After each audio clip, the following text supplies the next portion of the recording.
Hello there, everybody. Welcome to episode 102 of the Play to Win podcast, a show we break down the week's biggest gaming news through in-depth discussion. My name is Tyler. I'm your host this week. And of course, I'm joined by my awesome co-host here, Tyler, as well. How are you doing, man? What's going on with you this week? Doing all right.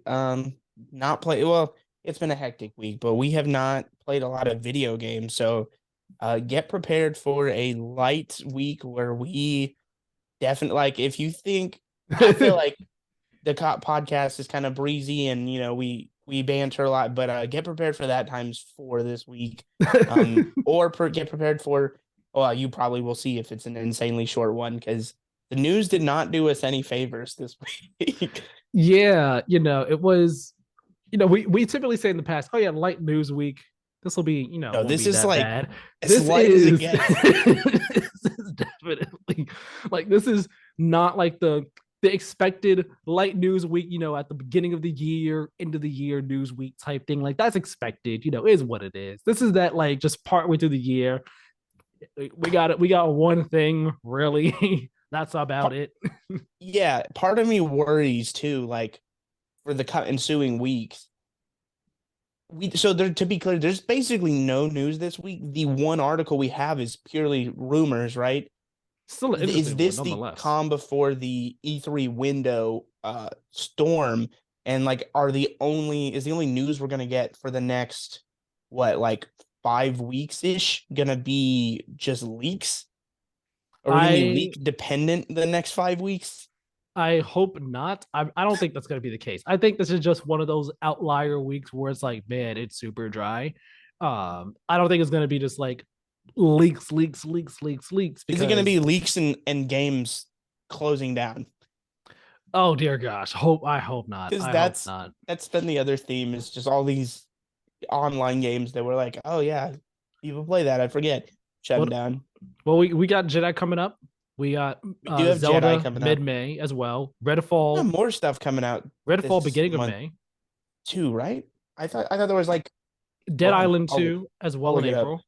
We are Dead Island 2 in April. We have Jedi Survivor in April. We got Zelda in May. We have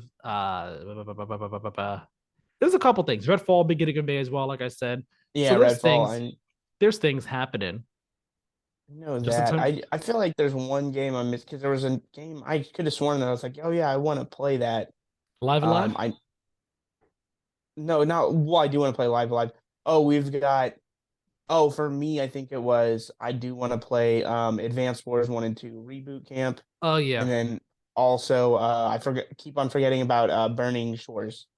Yes. It's crazy. I keep forgetting about that as well. I remember it and then forget about it. Remember and forget about it. I was playing Horizon this week in preparation for it, yet I forgot about it just now.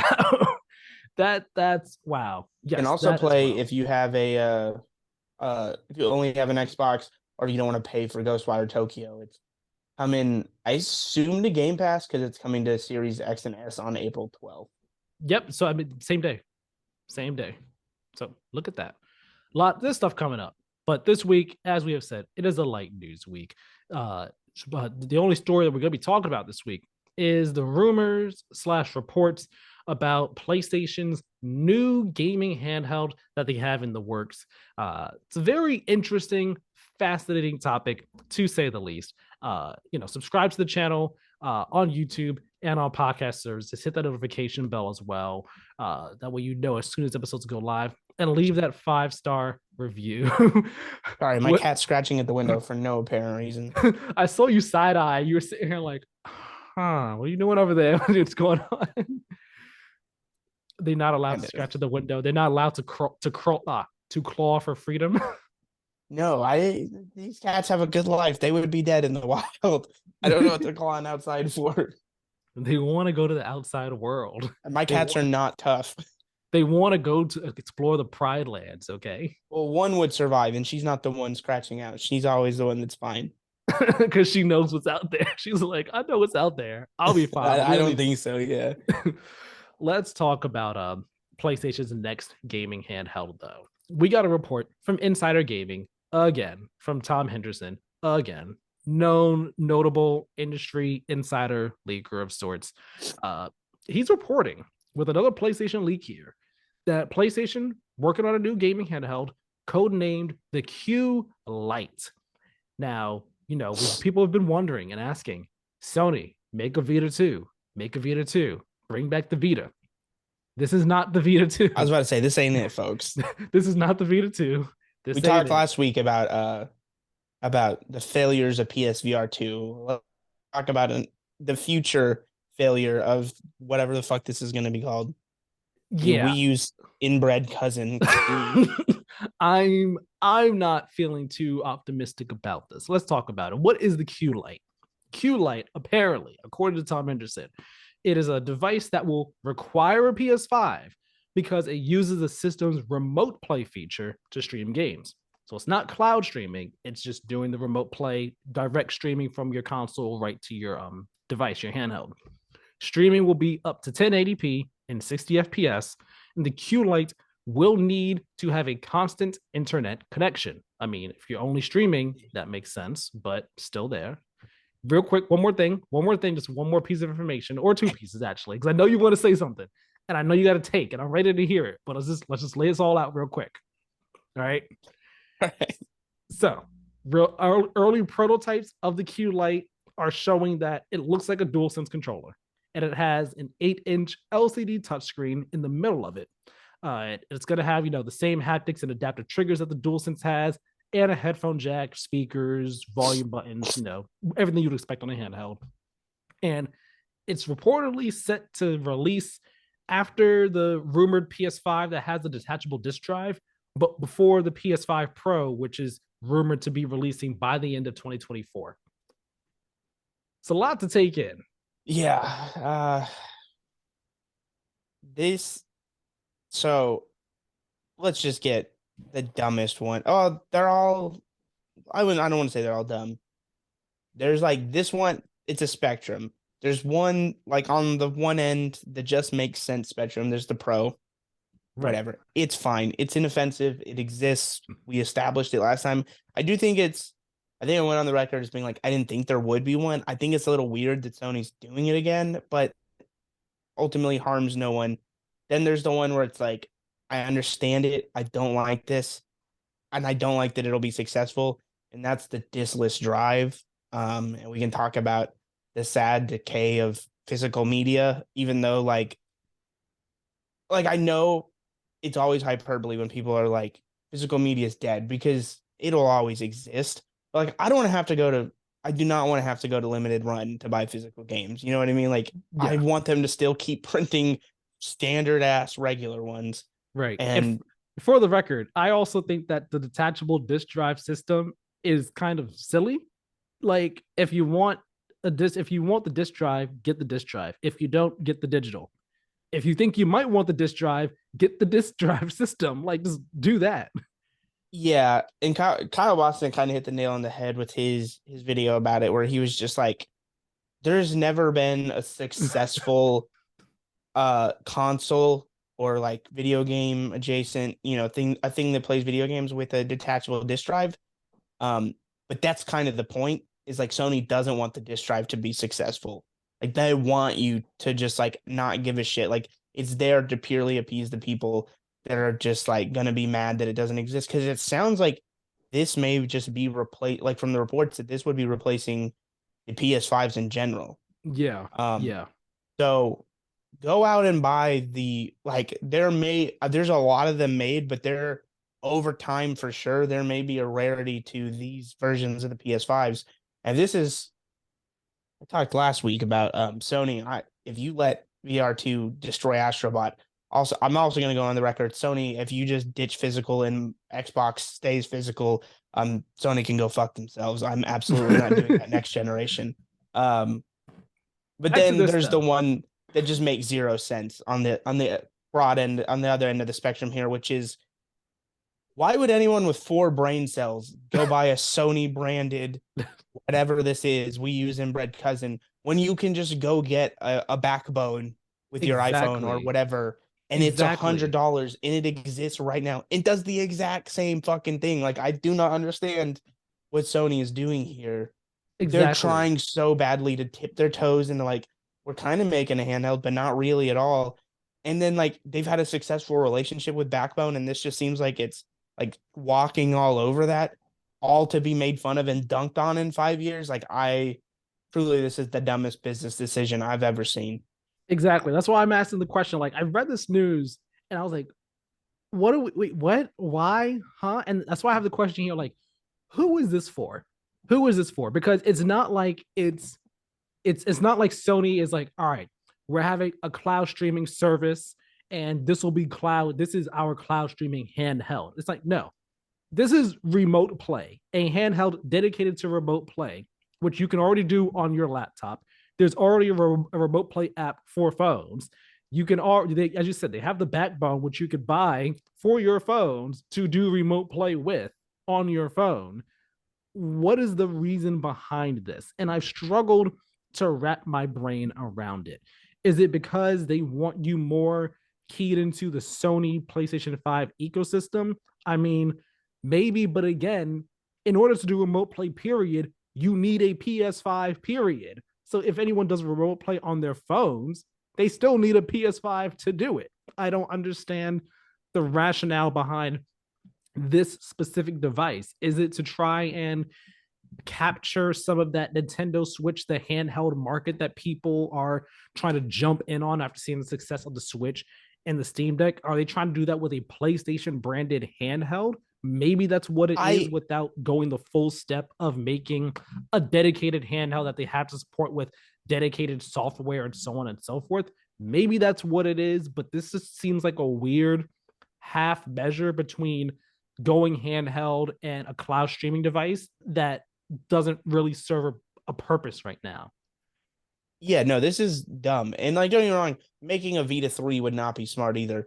I think if you were to make a handheld, like ideally you'd want to make it the Sony Steam Deck, basically. Just say, Right. here's an all digital, basically PS5 thrown together in this compact thing, but like obviously there's no physical and there's going to be some limitations in comparison. Probably doesn't run like 4K, but basically does what a Steam Deck does, but with the Sony library, which I know if you've got brain cells also, you'd be like, why don't I just get a Steam Deck? Because like it has a lot of Sony games. But like Sony knows that a lot of console gamers won't necessarily put two and two together, and they could probably sell units doing that. But this makes zero sense because even if you're thinking like mom and pop, like just regular people that go to Target, Walmart, and get their games from like Place in Best Buy, do that would see this and think like, oh, I can play my PlayStation games, whatever. That would make sense if backbones weren't in stores physically. Like those exist on shelves and they're not like, I'm not going to say there's like giant displays explaining what they are, but if you're looking for it, they're there. And I don't think that Sony's going to necessarily do a better job of explaining the concept of it than like what the backbone's out there doing at the end of the day. And then if those people see them, because this is ultimately going to end up being something that's like sitting right next to it on store shelves, why the hell would anyone not go with the option that's like, oh, well, my iPhone's like, because the convenience factor of just being able to slip in your own phone is better than like obviously having this individual item. But even if you wanted the individual item, you're already in your house. Play the fucking PlayStation. You know what I mean? Um, Yeah. I And just, that's why yeah, like it's baffling. I've never done remote play, and to my understanding, and correct me if I'm wrong on this, to my understanding, remote play, like we said, we are you need you need the system in order to do remote I've play. done it, so I have some knowledge Okay. here. So with remote play, do you not need to be connected to the same internet as your PS5, No, or you can you do. do it? So you have to be. So if I'm in my house, I have to be on the connected to the same internet connection that my PS5 is connected to. I can't be like it's like say for example when I go on vacation in August, I can't be connected to the hotel Wi-Fi in Florida and then do remote play from there. I can't do that, right? No, although I yeah, you do have to be connected to the same. I was like thinking, I was double checking, like running through my brain, but no, you do. Like I used it at our old apartment in Portland. Like initially my office was like I didn't have my PS5 in my office, and instead we had it in our bedroom. And it was like, but I was, working, and at my work I get bored enough that I can play, PlayStation. And so like I just downloaded it to my Mac and the app and then ran it there, and it ran relatively smooth. it was okay for certain games. Others a little too intense, like the lag was too much. Um, but and we had a decent internet connection, but you do have to be on the same Wi-Fi. And like you got from what I've heard, and it makes sense because like this will happen sometimes is like it works a little better on the iPhone, which I believe. And so Yeah. like I've heard the backbone experience is a little better, which I also believe, and eventually I'd like to get a backbone. And I'll report on that if I ever get that chance. But yeah, it it's a fine service, but like building an entire device business model when you've already got a pre-existing relationship with a company that makes the exact product is just I like arrogant Sony's back. Like I think I'm ready to proclaim that PS3 era Sony is back. Yeah. Um Yeah, like this, is this is just it seems like I said, it seems like that, oh, an odd half measure, an odd half step from Sony, where like they want to be in that market and like have their name in the market. Like, hey, you could buy a Sony handheld and play your PS5 games on it, but without having to go that full step of supporting it. And I saw someone on Twitter saying, you know, Sony's smart for not making a dedicated handheld that they would have to support with dedicated software, because again, then you're splitting resources for your teams between console and the other one. It's better just, okay, put the games on PC, and then the Steam Deck is supporting those games, and now they're handheld, and there you go. Like you get the best of both worlds. That's smart. It's so like, but it doesn't make sense to do this. Like if you want to go and have a cloud streaming device, go the full step, go that full level of, okay, here is a device that we have, like, actually no, first they would need the service. And they have a service that lets you, stream games through the cloud. There's no branding behind it, but you can do cloud streaming on your PS5. Let us have that service on this device. And yeah, if you have to be subscribed to PlayStation Plus Premium, whatever the case may be, fine. But you're a PlayStation Plus Premium subscriber on this device. You can cloud stream your games. Any game that you have in your library that supports the cloud streaming can be done on this without, needing a PlayStation 5, as long as you are subscribed to PlayStation Plus Premium. But that then goes into Sony not wanting to, to push the cloud streaming in any aspect like that. Like they don't want to push PlayStation Plus Premium in the way that Xbox pushes Game Pass Ultimate, where Game Pass is its own service, it's its own thing. It lives and breathes on any device that will allow it. You can stream your games anywhere. Sony wants their PlayStation experience tied to the console still, which I get that. That's fine, whatever. But if you're gonna try to go like, all right, have streaming on a handheld device on the go, you already have it on a phone. You don't need to do this. This is just, in my opinion, wasted production, wasted money, wasted R&D. Unless this is meant to be like a test run of some sort to see how people will like this idea for a proper cloud streaming handheld down the road. But even then, I think just go with the proper cloud streaming handheld, because, as you said, with the backbone already out there, why would someone buy this? What is the purpose behind it? the only thing I can think of. I did think of this just now while you were talking. They could have partnered with like I could see this be a backbone partnered for people that don't really have good phones, cheap device that's like $100, $200, whatever, similar to a backbone. You throw in a screen and kind of shitty internals that let you run 1080, and you're just like, this is for people that, like, maybe for whatever reason can't afford an iPhone or a nicer. I think the backbone works with some higher end Androids, but you can't afford that, you can't have that for whatever reason. This is a cheap alternative to it. But if you're marketing this as any kind of big deal, this is anything other than a very low key, like, hey, this device exists for a niche audience. We understand that. Not meant to move massive units. We're not going to make a big deal about it, but it's there if you need it. Um, I can see a lens where it's like, okay, yeah, it's just kind of like you're just adding on to what exists. You're acknowledging that, and you're acknowledging that it's kind of for a smaller demographic, but you feel like through market research that demo does exist. Because it's like, I get it. Not everyone in the world has an iPhone. Not everyone in the world has a higher end Android phone. And it's like, well, what's cheaper for them? Buying a $2,000 $1,000 phone, whatever it may be, with this contract, cell phone service attached to it, or maybe I want to play my PlayStation in bed, but I have a crappy, whatever contract, like just phone I paid $100 for, or whatever. So I could now go and get this $150 streaming device that's, not much more expensive than a backbone itself, has a little screen attached, runs 1080, and I can stream my PS5 games in bed. That's like best case scenario. And Yeah. maybe because it's a business or a news cycle where there's less in, the way that like that verbiage of like a handheld, it's getting everybody riled up. But maybe this is meant to be more low key.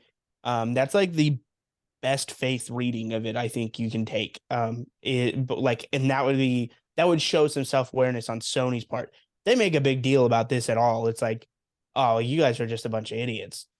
Yeah, I guess it comes down to how they decide to market this, how they decide to market it, and how they price it. Because honestly, very honestly, I was thinking it shouldn't be more than $100, but I think the 150 you said is like the absolute highest bar that this can go to, just because of what it is, because of what this thing is. It should not be more than that. But also, I'm thinking like, all right, they're condensing this into a handheld device that has an 8-inch 1080p screen.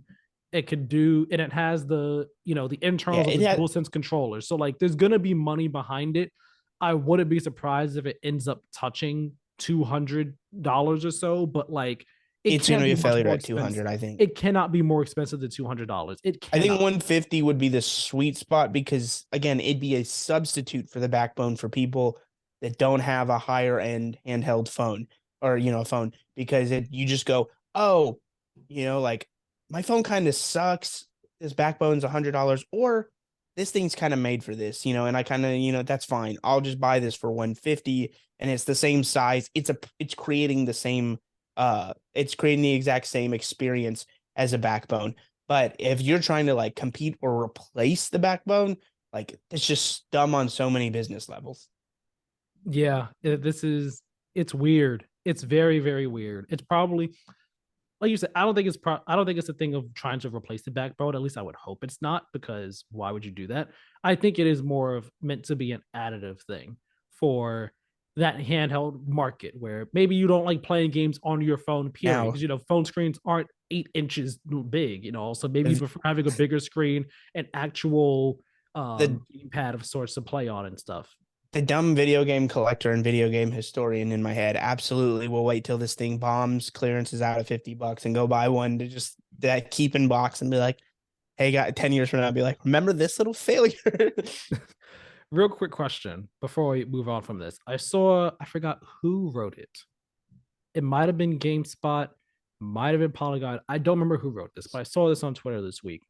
It was an article basically saying it seems like after this rumor came out, they were like, it seems like Sony is trying to do a relaunch of the PS5, because the PS5 has been very successful, but it launched midst of COVID, and then it had its sales truncated because of COVID and production issues and so on and so forth and everything like that. So they were saying this, combined with the rumors of the PS5 Pro at the end of 2024, combined with the rumors of the detachable disk drive PS4, combined with also PSVR, it seems like they're trying to do a relaunch of the PS5 to be like, hey, the PS5 is here. Here are all these big games that are coming to it in the next, let's say, 2 years or so, or in the near future for PS5.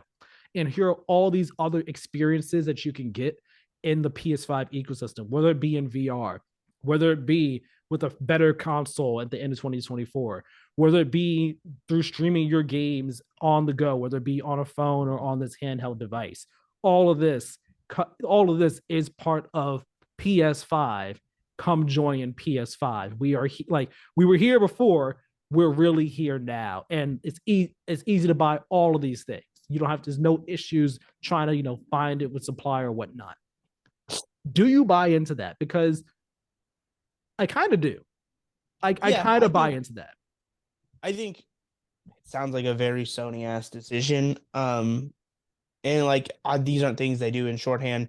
So this would be something I guess it makes sense with if they viewed the PS4 Pro as a success, then essentially for them they go, hey, this helps spike sales, renew interest. I'm sure they had some kind of correlation graph that showed when the PS4 Pro came out, more people went out and bought the standard PS4. And so they go like, this is a way to reinvigorate interest within for the console through the perceived either perceived or real midway point of the console's overall life cycle. My issue is I think they've got way too much. If all of this is true, it's way too much dip on your chip, man. Like you're trying way too much shit. Like this is the Pro is fine because it's one thing, but trying to be like, hey, look at all this wacky stuff we've got for this console. It's just a lot. But ironically enough, I think the PS4 Pro did launch around the PSVR, right? Which was also like halfway through that console's life cycle. PS4 Pro launched. Oh yeah, about the same time because we just talked about it an episode or two ago. Yeah. Well, last episode with the PSVR came out 2016, and then we had the sales in 20. So yeah, because the PS4 Pro came out 2016 as well. They might have been same day, but they were definitely within a month of each other. I don't remember exactly when the PS4 Pro came out. I also want to go on record as saying Sony has made the dumbest decisions of all time this generation, and these sons of bitches keep getting away with it because they're putting out absolute heat when it comes to video games. Like I'm so mad because like I don't want to reward them for these jackass like moves, and yet when you compare the lineups, like they're just throwing out absolute heat, man. Like it's just so Spider-Man 2 is gonna come out this year and it's gonna be awesome. And I'm just gonna be playing it like, God damn it, they're getting away with it again. It's but like the second, right? The second it dips, the second that quality dips, it's like their ass is under hot water. So they better keep it up. Like the only excuse for this is if we're just getting absolute hot fire every year, just like bringing the hits. Yeah, it's like the meme. Like I thought, right when I thought it was out, they pulled me back in. Yeah. No, yeah. Like you said, I kind of buy into the theory that they're kind of trying to do a relaunch of sorts. And I mean, not even like the PS5 needs a relaunch, but I guess a reinvigorated launch of sorts that, hey, everything is good to go now. And here's all these things in the PlayStation ecosystem, the PlayStation 5 ecosystem. I could buy into that. But again, I do have the worry that you said that it's a lot going on at once. Not so much the PS5 Pro type thing. That's kind of also an inevitability in a sense. So like that's less so it's more so when it comes to, again, VR2, and then what you want to do when it comes to like the streaming, the cloud, handheld, all that stuff. It's like when it comes to VR, it needs proper support. Will you be there for it? When it comes to streaming in the handheld, that's nice, but is this the right way to go about it? Could these efforts be refocused in a different way that's more productive and more beneficial for PlayStation, for the ecosystem, so on and so forth? And then the disk drive thing, that's a interesting one. I mean, it's one of those I could go back and forth on. I think it's silly, but I can maybe see a need for it. Or it sucks because like in a year where my literal goatee, which was like published by Microsoft, a major, like the big, the arguably like, when it comes to like cash, influence, like the biggest fucking publisher that exists right now, straight up doesn't have a physical copy. Like you can't go buy Hi-Fi Rush on a shelf anywhere. But even if it's not on a shelf, release it on limited run, man. But like as much as I like all the decisions by Microsoft, as much as the goodwill they're doing is great, like this sucks. Like I'm also come on, man. Just it, especially when you're that big, it does. Like I know you probably lose some money because any copy that doesn't sell at retail pricing, you've got to clearance out, yada. But that's the thing. You're selling this to the retailers, like to Walmart and shit, just for full price, whatever they work out as their cut and everything. But like it's their stock to deal with after that. Just it's not that expensive. Like I know it is, but like in the grand scheme of things, when you have Microsoft's war chest, just like have the goodwill of putting Hi-Fi Rush out on physical copies, so all the dorks like me can go buy it. I'd be a dork like you and buy it as well. I'll say that. Let's do. We'll be dorks together. It's gonna be an all timer, and whatever dumb. I know it's gonna be like a limited run physical release, and I hate it, but like I'm absolutely just like pre-ordering it and buying whatever dumb special edition because A, I love that game, and B, I like might have some value at this point because I'm just not convinced we're getting a full blown you'll be able to buy it everywhere kind of release. Right. All right, let's do these brief mentions real quick, and then we're going to kind of shift gears for the show in an interesting way. So, brief mentions super fast. We're going to stick with PlayStation first. First up, they are adding accessibility tags to the PlayStation Store on PS5. It will allow developers to provide detailed accessibility information for their games, such as difficulty settings, DualSense like gamepad options, visual settings, online chat transcription, and more. If you want to read all about it, check it out on the PlayStation blog. It's a cool thing that they're doing. You know, anything more for Yeah, accessibility is always great. Can never fault them for that. exactly. Here's a funny one that I was not going to put in here, but I say, you know what, let's keep it in here just for the lulz. And I'm going to read this right from the article. PlayStation filed a patent for a controller that turns hot and cold. I'm going to read a bit of this from the article because it's actually just like really funny. So, articles by Anthony Wood at IGN. Sony has registered a patent for a controller that could change temperature as a result of player actions in gameplay. The patent, which was reported on by Xputter, describes a number of the page just changed up. Describes a number of conceptual controller features that would enrich haptic experiences with the help of a soft, elastically deformable sensor component. When placed, for example, on the front of a pad, the sensor would detect when the player deforms the controller by pressing, twisting, rubbing, or crushing it. The patent also describes the inclusion of a temperature control apparatus that would allow it to make the accessory hotter or colder, depending on player input and likely the gameplay situation. For example, the temperature control apparatus may be controlled such that the larger the amount of deformation, the higher the temperature becomes. This allows the user to feel the temperature change corresponding to deformation. There's a bit more here, but I'm not going to read it anymore because this idea is very silly and stupid. It's never happening. It's never It's happened. hilarious. It's hilarious to get a little peek into what R&D is working on. Exactly. Like patents get filed all the time that never actually like come to fruition or any way, but it's just a funny, interesting, weird idea. It's just like, why would anyone want this? Uh, there is another Street Fighter live action movie in the works at Legendary Entertainment. It's going to be made in conjunction with Capcom. Hopefully, it's actually a good movie.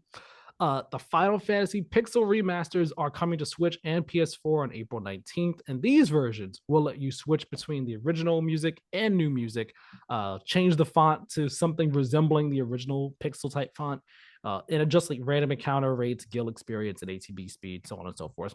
Cool stuff. I'm looking forward to getting it. Not sure which console though. You're excited about this. Pokemon Stadium is coming to Switch Online on April 12th, and it will feature online multiplayer. Yeah, I told you I'm conceptually excited. I'm excited at the idea that I can now play it. I probably will not because I don't have Switch Online. And I would prefer honestly just be able to buy it for like $5 on the eShop, but whatever. Fucking Nintendo. Good for you guys, Nintendo fans and Pokemon fans. Have fun with this one. Joseph Staten is leaving Microsoft. This got announced last night, Friday. He was previously at Xbox Publishing and came to 343 Industries to help get Halo Infinite out the door. Then earlier this year, amid all the layoffs that were happening at Microsoft, he returned to Xbox Publishing, but now it is unknown where he will be going next. Best wishes to him. You know, I'm sure wherever he goes, things will go great. Also, with Microsoft, they are cracking down on a loophole that allowed emulation on Xbox consoles that were in retail mode. It can still work on consoles in developer mode, but that costs $20 to be part of it. And of course, the emulation community is not happy about this. They're like, no, how could you do this? This is the Yeah, very reason I bought a Series S. I was about to say it was a cool little loophole for people that could do it. Doesn't really affect me, but a little bit of a bummer that Microsoft's being hard asses for no reason. Yeah. Asus reveals its own Steam Deck competitor called the Asus Ally. There's way more information about it, but it's got a brief overview. Has a 7-inch screen, 1080p display. It can reach 120 hertz, and it also has two fans that can make it quieter than the Steam Deck and keep it cool for graphically demanding games. The Steam Deck showed, "Ayo, make portable gaming I want that PCs." Steam Deck money. Make that portable PC right there, and people will buy it. Do it for the right price, right support. People are in for it, and Hey, let's get in on that. Last brief mention, Gamescom opening night live, Jeff Keighley's, show for Gamescom. It is happening on August 22nd with Gamescom proper following from August 23rd to 27th. And that's it. Those are our brief mentions there. So now what we're going to do, we're going to shift gears a bit for not just the episode, but for the show, really, because we don't really talk about this. I don't think we've ever really talked about this. Maybe like briefly, lightly in the past. Me and Cameron, I think. But no, right now we're going to talk about how gaming, how we fit gaming into like our mental health when our mental health is down in the dumps. The reason for that is because this week I didn't really play much this week, mainly because my mental health was just like kind of down in the dumps for most of the week. And like I played a bit, it was what from like I guess you could say Wednesday to Friday, kind of sort of. And like I played a bit before that, and then Wednesday came and it was just like a nosedive from there. And I was just like out of it entirely. So because of that, I didn't really play as much as I wanted to this week. And then thinking about how this episode is a light episode, like, you know what? We could have a conversation about that. We Said, could have let's make it heavy. No. Yeah. Let's get real heavy with it. But like seriously, I was like, you know what, we could have a conversation about this, about mental health and how we I like it. Do we use gaming? How we use gaming in relation to it? Do we use gaming to cope with it, just to as a comfort space, as an escape of sorts? You know what I mean? Or Yeah. do we just not do anything with it at all? Uh, so that's what I kind of wanted to talk about with this, and I guess this could also be like a bit of what we've been playing too, because it works for me in relation to what I've been playing this week and how I've been playing games this week. Um, but I guess we'll start off the conversation really with just when it comes to when our mental health is down the dumps, when we're feeling depressed or whatever the case may be. Do we even game or do we like to game? Period. Um, you can answer first if you want. I don't mind. Okay. Just because Well, you already talked a little bit about your week, so I'll let you go first, and then I yeah, can elaborate on how first is mine, how mine compares basically. yeah. So for me, it's it's a bit of it's interesting because when it is, I'll want to play a game, right? I'll want to Mhm. play something that way. I feel like I'm not just like wasting my time. Because like when I'm down in the dumps like that, I'm like, all right, I just want to lay down and like not do anything. And I'll be laying down just like looking at the same things on my phone, but it's like, all right, I want to play something, do something with my night. What do I want to play? And I'll think I could play this, but I don't really want to. I could play this, I don't really want to. Whether it's because I'm like, oh, that's super demanding. I don't want to play something super demanding right now. Or, oh man, I'm like invested in that story and I don't feel emotionally up to being invested in that story right now. Whatever the case may be. Or I'm like, I don't feel like getting up to turn my system on to play anything. So it's like I want to play something, but there are many times where I don't play something. And then there are times where I'm like, you know what, I want to. I'm gonna get up and play something. If I do, I'll try to either maybe continue a game that I'm currently playing. If it's like a story game, I'll try to continue that if I can. But if it's one where it's like the story is just like I want to be invested in it, I can't be invested in it in that moment. I'll be like, you know what? Let me play something that I can just like kind of be casual about or turn my brain off with, right? So sometimes that's a game like Destiny where I just like turn my brain off and just go pew pew pew. Sometimes it's something like Knockout City where it's casual, competitive, but it's still like casual, and I have a good time doing it. I don't have to think too hard. Um, Something I used to do actually back when I was in college, and I don't do it too much now because I don't have the game directly installed on my system. Is I would hop on GTA 5 and I would not do the I'm gonna kill everyone thing. No, I wouldn't do that. I wouldn't go on rampages.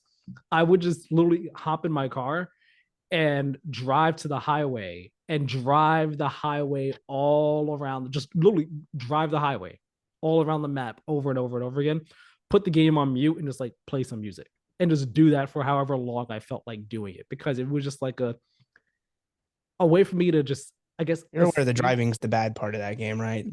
The driving is great in GTA 5. I argue that there has not been an open world game that does not a racing game specifically, okay? An open world game that has better driving than GTA 5 since that has come out.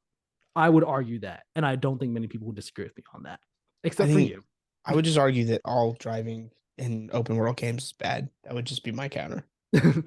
But no, I would just do that for as long as I felt like, just like, and I would just work through Is whatever I was thinking, whatever was bothering me in my head. Have you dabbled in Forza Horizon? Because it sounds like specifically like when you're in that kind of headspace, that would be something that's like a little cathartic to you, and you would enjoy that. Or have you just like that was so specific to that time frame that you're like it doesn't really translate? I have Horizon 4. I actually don't play it too much. I do want to finish the main story at the very least. But I think it's something I did in that game once, but it's not really something I do anymore, really. And I think there have been Yeah, times where since I got Horizon, not Horizon 4 or 5, the newest one on the Series X. Um, since I've got that one, there have been times where I've thought, oh, let me hop into it. Just like I could just hop into that and drive around. Like it's a driving game. The driving feels good and I could just do that. But I've never done it with that one for some reason. I don't know why exactly. Um, but like I don't know. I think it is just like being able to just turn my brain off and do something calming and soothing like that and relaxing allows me to just let my brain just think. And whether it is thinking about whatever it is that's bothering me and just like work through that mentally, or just think about other things entirely while I just drive and enjoy whatever the music is and that's playing in that game, or whatever it is. Just something yeah, about driving like that is just soothing, and that's what I used to do a lot. yeah. For I think most of my life, the answer was no. I don't play video games when I'm depressed. For me, it's like, oh, mental health. But like just to be clear, yeah, like never been like shy about it. Yeah, like I have like clinical depression. Like it's just or chemical depression. It's just like, yeah, your brain just like we're not doing this. We don't like this. We don't want to exist. And for like a lot of my life, I wouldn't play games.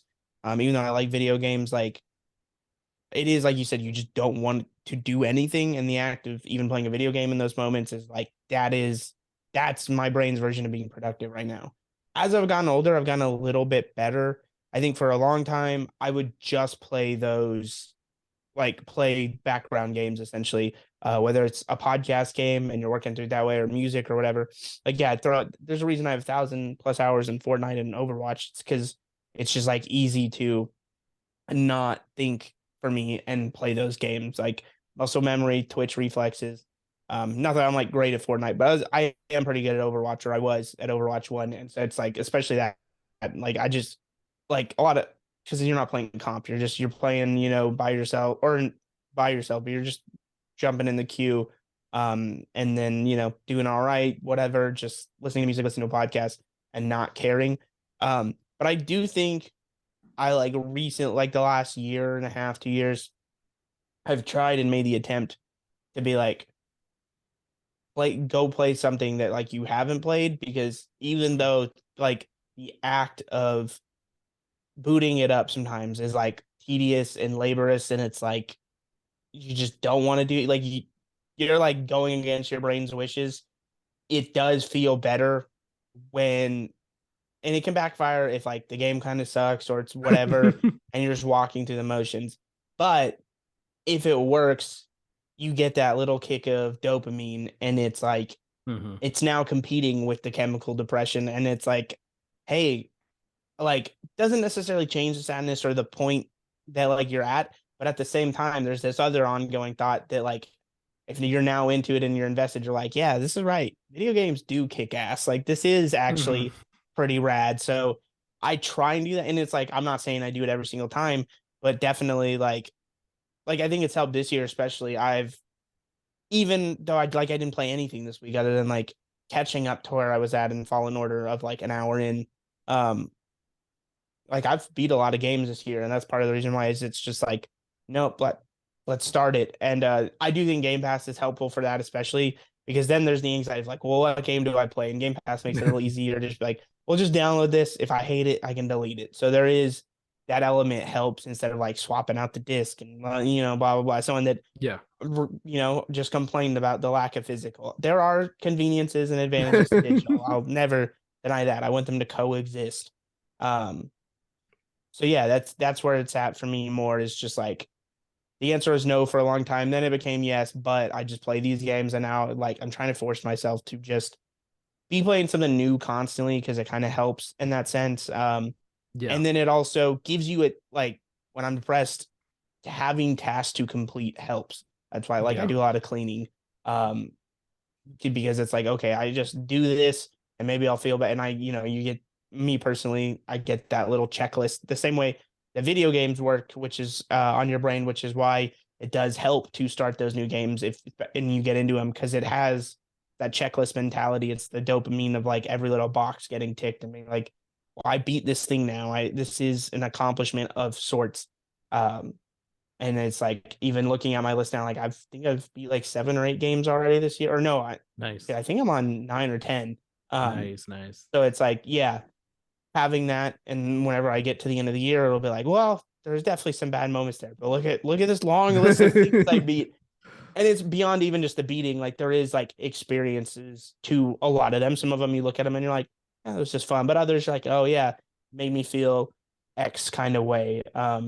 Which maybe that doesn't work for some people, but yeah, it worked for me. It's Yeah. been working more than my previous strategy of just doing nothing. Right. And you see, that's the thing. Like for me, whenever I get in those moods, it's like moods or mental states, I should say. I'm like, all right, mentally, I just kind of like, I kind of shut down. I'm like, I'm only doing what I need to do. If I don't need to do something right now, I'm not doing it. And I'm just like, kind of just like sitting there or laying there, just like wallowing in whatever it is that's, got me so down and stuff. And I'll be like that. And I'll try to not just sit there because I'm like, this is not like, this is helping in the sense of I'm just able to be relaxed and everything, but it's not helping in the sense of my mind is only on this and it is just bearing down on me. And it's like, all right, I want to do something else. I should do something else. So let me play something. And then it's just like what do I do? What do I play? Can't like get up and do it, so on and so forth. It's funny you say like you should play it. You like, oh, I would go to look to play like a new game or something like that. The one time that it was actually at my absolute, I would say the longest, I don't know if it's the longest period, but I guess you could say the worst period was 2016, right? Uncharted 4 came out in 2016. I'm pretty positive of that. So I got Uncharted You're right. 4.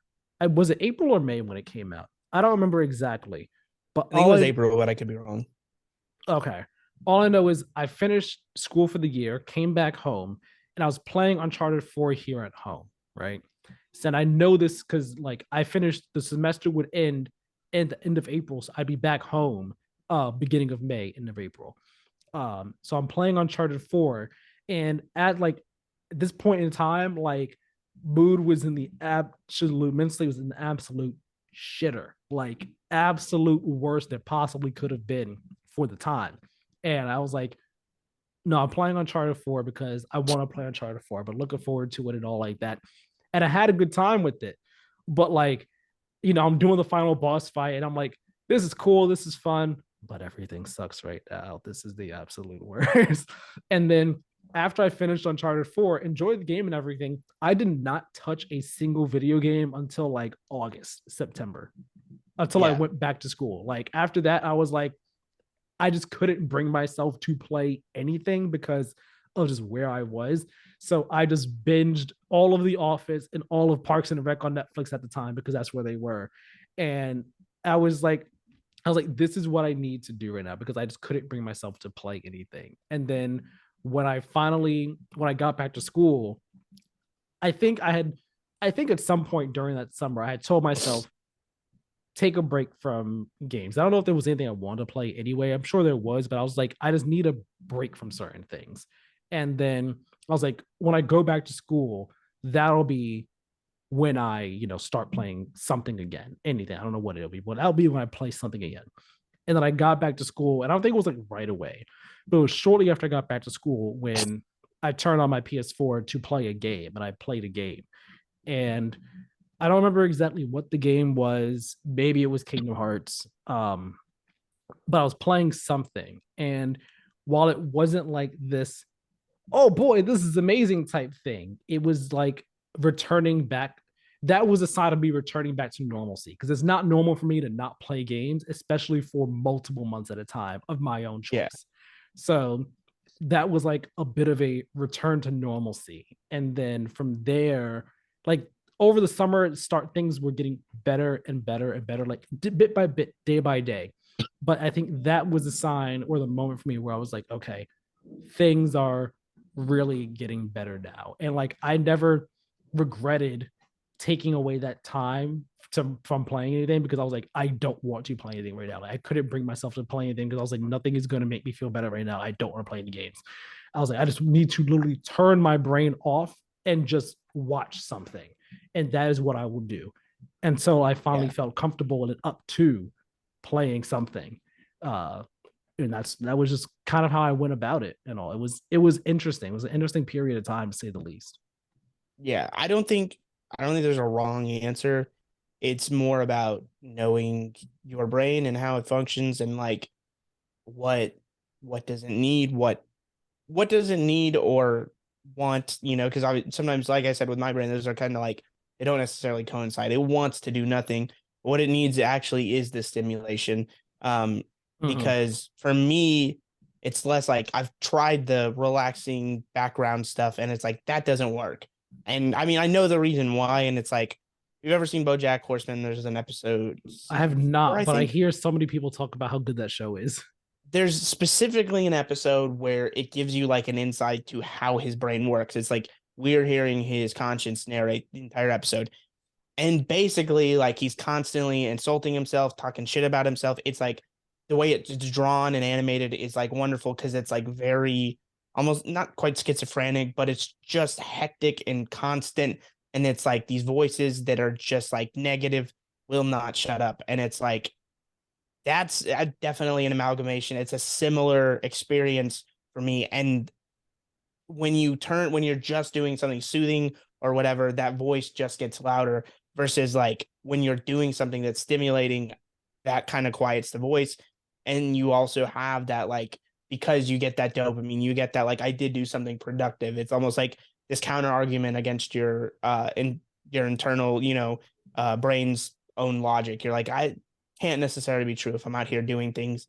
And it's like, I've tried, when I like, it's hard to watch sports or do something that's especially out of your own control or makes it worse, versus like, there's ultimately no downside to beating a video game. Even if it's bad, there is that checklist. So that's why for me, it has like, it's made things at times where things like just feel like you have no control over anything, and everything is like tense and frustrating and stressful.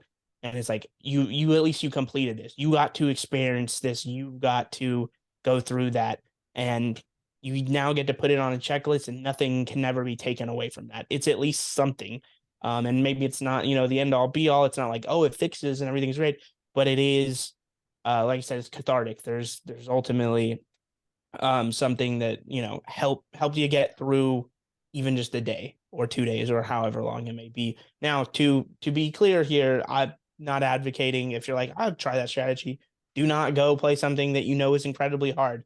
Ring is not cathartic to me. Like, that's something I have to be in a like, yeah, who cares, man, mindset to go play anything from soft, because it's like I have to enjoy challenge, and I have to like want to get better.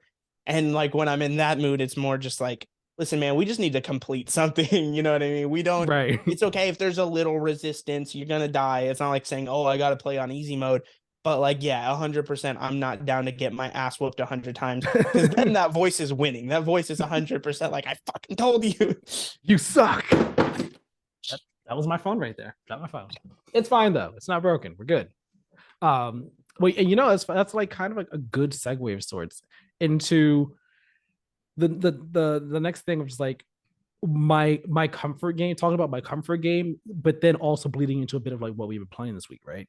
Because this week, the first thing I played this week was Final Fantasy X. Making good progress on that. We're nearly done with it.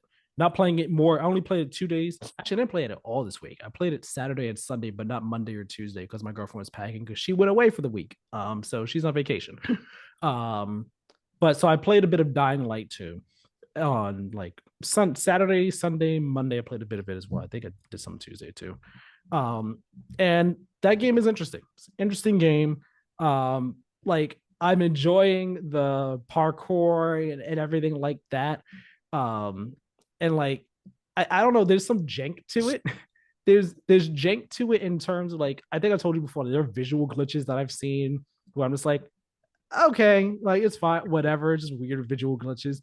Um, Yeah. there's also like the voice acting and the story so far, it's not the best. It's like Yeah, I've heard it's not. okay, like it's fine, it's serviceable, and I'm just like I'm. It's weird where I am with it. Where like the first Dying Light was the game where I enjoyed it after I took like a multi-month break from the game and came back after like after like a 15-hour stopping point.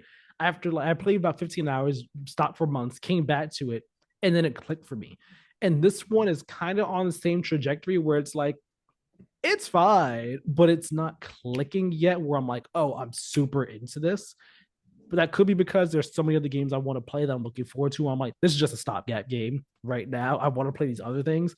But I think it's also because the story maybe isn't clicking that much and the gameplay combined with the story. The gameplay is fine, it's fun, but like I see some of the other abilities and the parkour stuff. I'm like, man, like if I had any of these right now, it would feel better and be a bit more fun to play.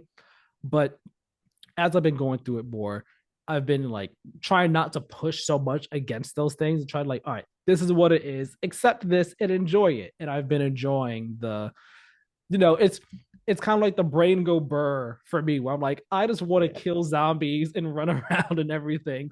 And brain go burr when I do that because it's fun running from the zombies and just cutting their heads off and kicking them and all this kind of stuff. So that's fun. It's right now it's good. It's good. It's an entertaining game to say the least. Story's fine again. Oh, what I think I told you before, maybe onshore, offshore. Like they do these flashbacks that seem like they're just like straight out of like a much lower budget game of some sort, and Yeah. it's like it's because like the main character is looking for his sister, right?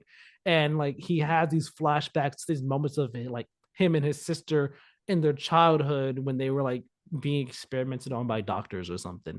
And like the way the cutscenes are staged and performed and framed, it just seems like something I'd see in like an indie game, like budget wise. Like it seems like something I'd see in like I don't know, maybe Atomic Heart or whatever. I don't I was know. I was literally about to go for that for frame of reference. Like worse or better than Atomic Heart? Well, better than Atomic Heart, but just like better in terms of quality, like like writing wise, yeah, it's better. But it's just like the performances. I'm just like, okay, I guess. Like also the story is kind of weird right now. What's going on here? Like, I'm not feeling I'm not invested in the story in your personal story here.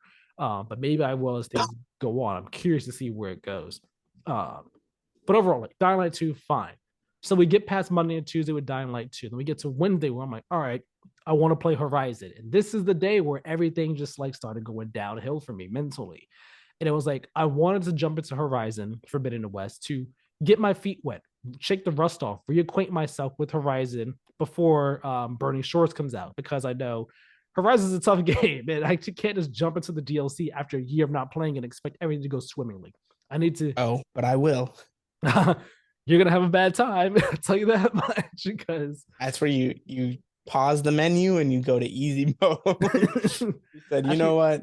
No, I do think that's part of good game design though, is like understanding the DLC. It is if you're saying the onus is on the player to like play a bunch again and get reacquainted, like no, you should build that into the DLC in a way that both makes sense if a player is just burning through the game for the first time and the DLC is baked in, or if they come into it. Like, is it a challenge? Yes, but that's what, that's why this is your job. Right. So like Wednesday, I was like, all right, I'll do this on Wednesday, but I was already feeling like terrible. So like I popped the game on, opened the game up, hit the main, got into my save. I was like, cool. Paused it, did something on my phone that I said, I'm not playing this actually because I legitimately cannot right now. And then I thought about, all right, it's like that night and then Thursday, I was like, all right, do I want to play Horizon? Or do I want to play something else more calming, soothing? I was like, what? I was like, what's a comfort game? And my comfort game, I have many comfort games, but like I think my biggest comfort game that I could feel like I'm achieving something in and like progressing in is like Kingdom Hearts, either two or three. Because I mean, two is one of my favorite games ever. Three is up there as well. And I was like, you know what? Like, do I want to play some Kingdom Hearts? Like, yes, it's like it's a bit intense and it's like it's an action game, action RPG and all like that. But like I know Kingdom Hearts 2 so well that like I don't need to think too hard to do things. And if I'm playing Kingdom Hearts 3 and doing the secret bosses, okay, I'd have to think hard, but like it's Kingdom Hearts at its core, so I'm still like enjoying myself on that level. And I thought about playing those because it's I don't know, something about Kingdom Hearts. It's just I can play it and have a good time no matter what mental state I'm in. Yeah. And that's just my comfort game. I really thought about playing it, but I didn't. Do you have a comfort game now? Because I know you said before it would be like Overwatch or what was it? Yeah, those sons of bitches took Overwatch 1 away from me, and I haven't played enough of Overwatch 2 to give it. I wouldn't say it's like a comfort game. It's more just to like, again, it's just muscle memory, something that like I'm used. It's almost like a routine, or not a routine, but habit of just like, okay, yeah, like the gameplay I'm familiar. And for me, like I don't want to replay in a story or an existing world, so it's always going to be something multiplayer. Like MW2 was doing it for me big time. Like I was just blasting through COD and not playing as much Fortnite, but it was Fortnite for a long time. And then recently, like I said, I picked up Overwatch a little bit. Like I'd go through pockets, because there was a point where I was like, that was it, and then there'd be pockets where I'd come in for an event or whatever, and that'd be it for a few weeks. But then, yeah, for like the last couple of months, it had been Modern Warfare 2. But our internet here right now for the next month and a half is not good. So like, I really can't play COD. It's bad. Man. Yeah, for me, that would also kind of be one in the past as well. It might have been like Call of Duty, just like bring burrs, shoot Yeah, people. exactly. Like when I was, I'm not in my COD prime right now, but like years ago, like Modern Warfare 2019, Black Ops 3, Black Ops 4, COD Prime to an extent in recent years. So like I could definitely pop that on and just like it's intense. I gotta focus, but I could like turn my brain off to an extent, just like kind of like cool, breezy, have a good time and all like that. Yeah. Uh, so like yeah, Kingdom Hearts is like my comfort game. I was gonna play it, but I was like, no, I'm not gonna play that. So I didn't play anything Wednesday, and then Thursday I said, you know what? I want to play Horizon because something different to talk about on the show is the game I've been playing, but also again reacquaint myself in it. So Thursday and yesterday I played some Horizon Forbidden West, and Thursday wasn't having the most fun with it, but Friday yesterday was in a better mood, better mental state, and had more time to play it yesterday, and enjoyed myself more. And I could chalk it up to as you were saying, something new. It's a new game. It's not. It's new in the sense of I haven't played this in a year, so Yeah. I'm basically relearning the game from scratch in a sense. Exactly. So Yeah. like relearning the systems and then remembering, oh man, this is why I like Horizon. I love the world of Horizon. I love the intensity of going after these robotic creatures and trying to survive at the same time, while also right now playing like I have two left hands because I'm just like over here thinking, how do I lock on? Oh wait, that's right, I can't lock on. R3 is just my focus. There is no lock on in this game. Remembering what each of the weapons do, each of the weak points on the machines and all like that. It was an interesting experience, but it was fun nonetheless. It also reminded me, oh yeah, Horizon is really freaking hard. It's not okay, not really hard, but it's not easy by any stretch of the imagination. Horizon is a fairly difficult game, and yeah, I'm not the best, but I can hold my own, and it's been a doozy kind of going up against some of these fights as I refresh myself with the game. But it's still been a lot of fun. Like yesterday, I stopped where I was going towards, you may remember, one of the desert cities, one of the cities that's in the desert. It's not Vegas, but it's like more so the middle of the map. It's this desert city. I never went to it when I played the main game. I went I past probably it. never went to it. Yeah. Yeah, I went past it, but never went to it. So I was going to it this time, and I stopped like just outside of it. And the last thing I fought was the giant cobra snake enemy, and I was like I almost didn't fight it, but I said, you know what?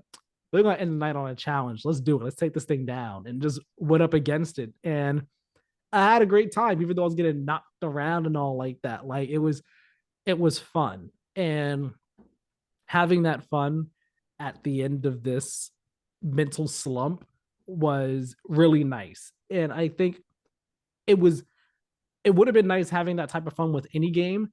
I think it was really great though that it was with a game that was quote unquote new, like you were saying. Getting that Yeah. that fix, that hit of, oh yeah, that's right. This I'm achieving something, whether it be remembering how to fight robots in the game or completing some of these side quests that I never did before as well. Just that hit, that rush of, all right, I'm accomplishing this, accomplishing that, accomplishing that. It was cool. So when I stopped last night, I was like, all right, I don't know if I'm like back at 100% where I was when I was playing the game last year, but I'm damn close to it, and I feel good Yeah. about having that progress myself. So that's where I am. Well, we got to. I think that filled in much longer than us just talking about the bare minimum of gameplay we played. So Do you ended want up, to say yeah. anything We. I about mean, Jedi? no. It's. I. I don't have enough to formulate thoughts. Really, it's like I said. It's. I said hour, but realistically, it's probably more like 30 minutes of gameplay if you just played it. But I had it like in short spurts while I was working, so not really like a cohesive lump of gameplay, and there's nothing new there for me. Yeah. But hopefully I beat it within the next week. If not, then maybe I'll just have to give up and say this game sucks, and hopefully Survivor. No, I think you'll be able to get through it. It's not a hard game, so Yeah. should be cool. I'm looking forward to hearing your thoughts though. Once you get past where you stopped before in Jedi Fallen Order, hearing. I mean, like I will for sure get past that point. This week should not be that hard, but hopefully I can beat. I know it's not super long, so hopefully I'll be able to beat that in the coming. I think it's like what 10 hours basically. I think that's an understatement. I'm not doing side stuff like I'm mainlining it, so I think 10 is an understatement. I think you're closer to 10 to 15. I mean, 12 to 15, I think is more accurate. okay. For the main stories. I mean, when I played it, I did side stuff as well. But I think like even with the side stuff, I think it's still, I mean, even without the side stuff, I think it's still We'll see. I'll somewhere get an from like internal 12. clock. I'll get a clock on it. I'll let you know. Yeah, just how long to beat, figure it out like that. Yeah. But cool. Looking forward to hearing about Jedi Fallen Order from you next week. In addition to whatever else you may play. I actually thought about playing Hades this week, and I did it because I was like, no, I want to actually be in a better state. But also, when I play Hades, I think I'm gonna get sucked into it enough where that's gonna be the only game I want to play. And I was like, don't do that right now. Don't do it right now. Just wait on it. You got it installed. Just wait on it. It'll be the time will come for Hades. Because I know, like, do it right now, man. Just rip the band-aid off. You got nothing in between now and Jedi Survivor. Just do it. Maybe I will. Maybe I will. We'll see. But awesome. That was a fun discussion. I don't know if I'd say fun per se, Yeah. but it was a a good discussion. It was a good discussion. I like that good discussion. It was a good episode though. Surprisingly, we talked more about things than either of us thought we would have. Yeah, we got, like I said, it was a stretch, but it wasn't like stretch in a bad way. Like it came more natural. We didn't force it for too long. So Right. We always managed to do this. We always managed to do it. Thank you all so very much for watching and or listening to this episode of the Play to Win podcast. Hit up the site playtowingames.wordpress.com for updates on the show. That's not it, but for all of our content, that's all there too. So check that out. Hit us up on Twitter and Instagram at Play to Win Game for updates on the show. That's how you get those. And also just chat with us there as well if you would like to. Subscribe on podcast services and leave that 5-star review. And also subscribe on YouTube, leave a like, leave a comment down below. Let us know what you do when it comes to, mental health and gaming. And also what your thoughts are on this PlayStation Q Lite code name. This interesting thing that they got going on. Let us know what you think. Are you into it? Are you not? What are your thoughts on it? Hit the notification bell as well. That way you know as soon as new videos go live. Tyler, where can people find you? Uh, Good Game We Lost, TikTok, YouTube, and Instagram. Nice. You can find me on Twitter at Tyler Miller2496. Apologies if you follow me recently. I've been liking and retweeting a lot of stuff related to what's going on in Nashville, Tennessee legislature and everything like that. It's it's just a whole lot of BS what happened over there. And also one of my friends is one of the legislators that was involved. So like also have a bit more personal investment on that level right there. So I was just like, yeah, no, like this is BS. But yeah, normally, I tweet about games and other stuff like that. So it's not a common thing. It's not gonna be there forever. But Don't apologize. Lean no, of into course it. not. This is who you are.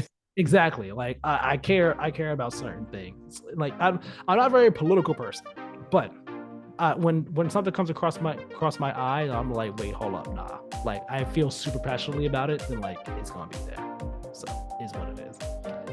That said, though, thank you all so very much for watching and or listening, and we'll talk with you all next time. Have a good one, Have a good one, everyone.